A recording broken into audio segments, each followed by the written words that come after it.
Welcome into the SEC Pod. That's right. It's the SEC Pub.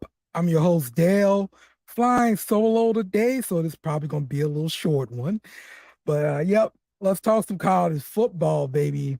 Let's talk about what happened last weekend. Texas beat Alabama in Alabama, 34-24. Texas outscored them 21-8 in the fourth quarter. And as a result, it looks like Alabama's going to start a new quarterback this weekend, Tyler Buchner. He's a transfer from Notre Dame. He's familiar with their offensive coordinator, Tommy Rees, as they both came from that place. So let's see how he does this weekend. Alabama has USF. They're going to be playing at USF, which is weird because it's Alabama. Like, why are we going to USF? But, anyway. So, yeah, that's where they're going this weekend, and they're going to start that new quarterback. We'll see if it works out better for them this week. But, yeah, I'm very surprised to see Texas lose. I'm sorry, to see Alabama lose against Texas, especially because they're playing at home. But let's talk overall about the SEC, man, because the SEC seems pretty weak this year, especially the SEC West.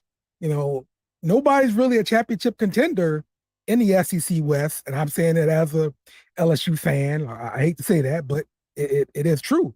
It seems the only contender the SEC really has is Georgia, but Georgia's playing a weak schedule right now, so we're assuming things with Georgia, giving them the benefit of the doubt. And, they're going to make it to the playoff, and they're going to have the chance to answer those questions, but we'll see. I think this is a very poor year for the SEC. We can't go around puffing our chests out like we normally do. So another game from last week was Colorado beating Nebraska. That's right. And Nebraska, they had some kind of, little thing going on with the coaches. Everybody's always talking smack about Deion. It's pretty entertaining. Look, it's good for TV. But Colorado beat Nebraska 36-14, and not close. Colorado, they really had control of that game. But you start seeing coaches and different people talking about Deion. Look, Deion is that guy who's gonna rub you the wrong way unless he's your guy. And the thing about Deion is he's gonna talk his smack, and you can't do anything about it because he's gonna back up his smack talk too. And that's the thing that people hate. But now, this week, Colorado is going to be playing against Colorado State. So let's move into our week 3. I said week 1. Our week 3 look here. And we have Colorado as a 23-point favorite at home playing against Colorado State. The total for that game is 63.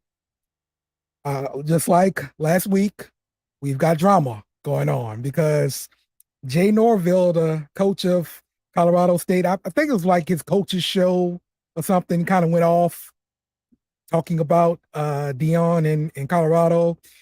Basically said, I don't care if they hear it in Boulder. I told them I take my hat off and I took my glasses off. And I said, when I talk to grown-ups, I take my hat and my glasses off. That's what my mother taught me. And then also chiming in, Oregon's coach, Dan Lenning, he says, I'm trying to remember what they won to affect this conference. I don't remember.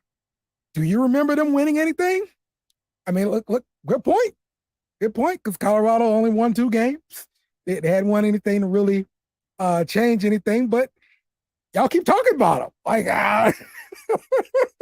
Colorado's the hottest thing going in college football. Everybody wants to talk about them. We talked about them every single week of this show. So, yeah, y'all got to respect Colorado, but look, y'all better stop talking against, especially when you're going to play them.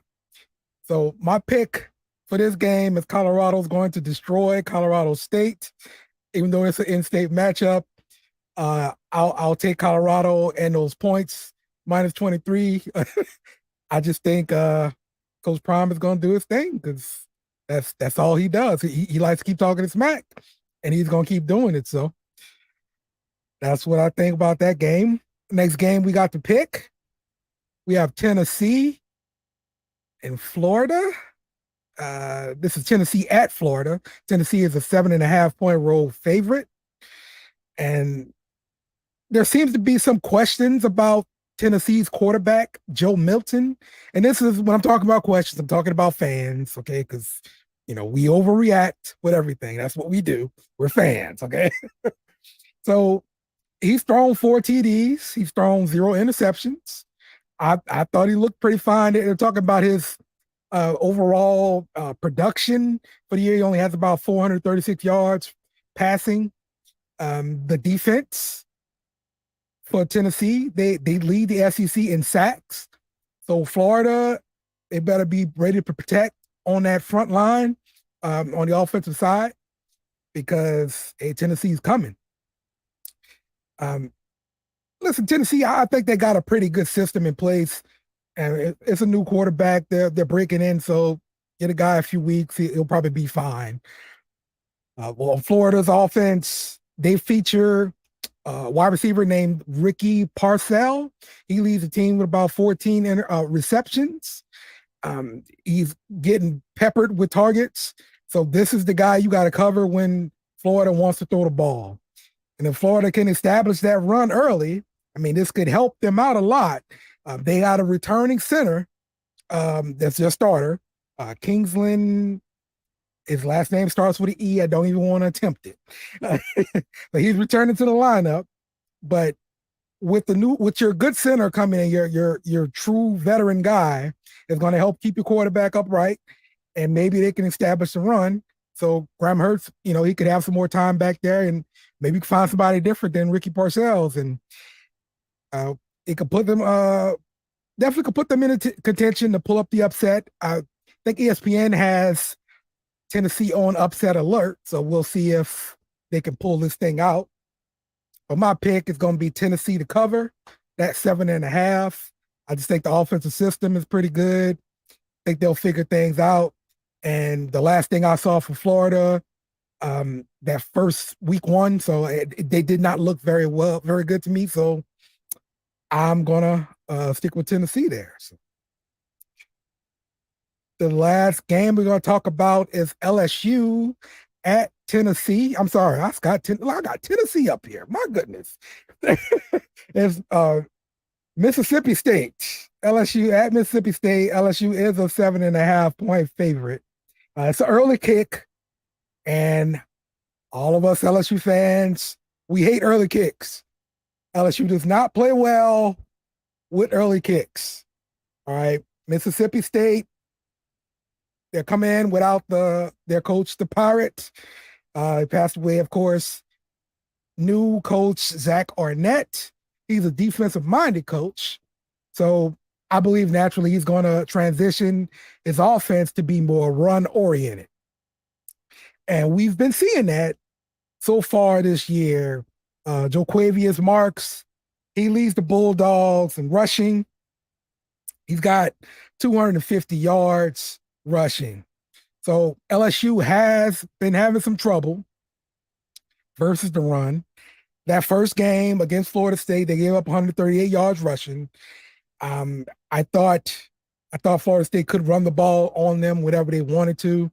Now we will have, I think we're going to have Mason Smith back. He's kind of iffy.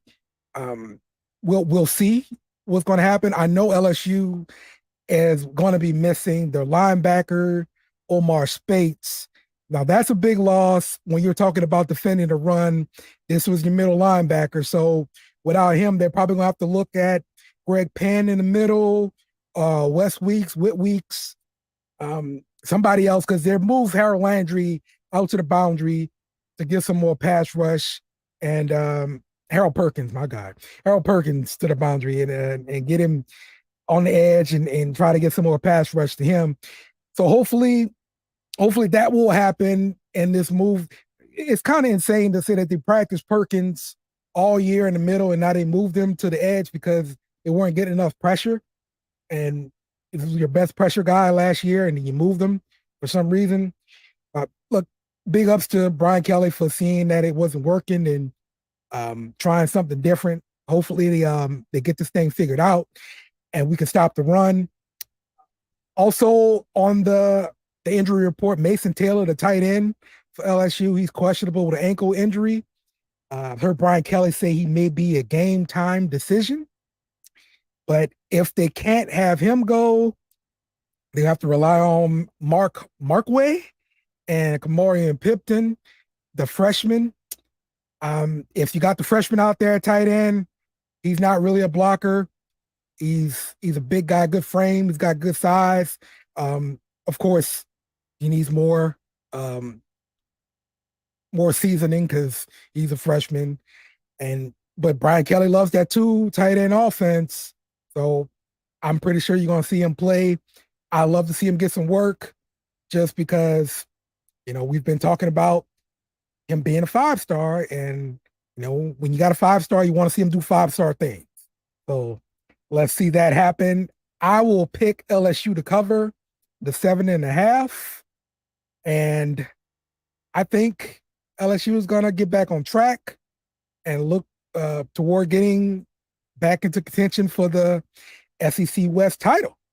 So that's my week 3 outlook on the SEC pub. Again, my name is Dale. Appreciate you guys listening. Hope that you subscribe to BS and Beer Media and all of the other shows that we have on the channel. Shout out to Sports Talk with Friends, STWF TV. Appreciate you guys too. And with all that being said, we out. Remember to follow us on social media at BS and Beer Media. Also, smash the like button on YouTube and share with friends.